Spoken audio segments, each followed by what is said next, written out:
Bilang isang nanay, bawal tayong mapagod, bawal tayong magkasakit, bawal tayong sumuko. Meron tayong mga anak na umaasa sa atin. Kaya kailangan nating maging matatag sa araw-araw na hamon ng buhay. Kailangan nating maging masipag para sa mga umaasa sa atin, lalong-lalo na sa ating mga anak. At syempre, para sa ating pamilya na umaasa sa atin. Kaya kailangan natin maging matatag. May umaga nga, syempre tayo busy, lalo-lalo na tayo mga nanay. Unang-una nating iisipin ay ang ating mga estudyante. Pagkatapos natin asikasuhin ng estudyante, ang ating namang bahay ang asikasuhin natin. Nakakapagod. Pero masarap sa pakiramdam na asikaso natin sila ng maayos.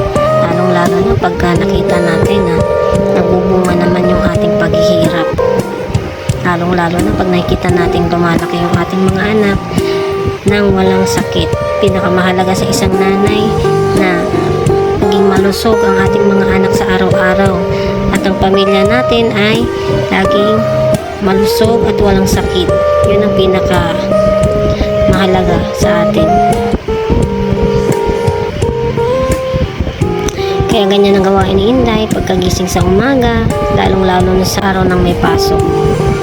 Pagkagising, ihahatid ang estudyante, tapos mamamalengke, mag-iisip ng almusal para sa ating mga anak na naandito pa sa bahay, para sa atin din. Siyempre kailangan pa rin natin na maging malakas, lalo na dahil tayo ay laging pagod sa umaga.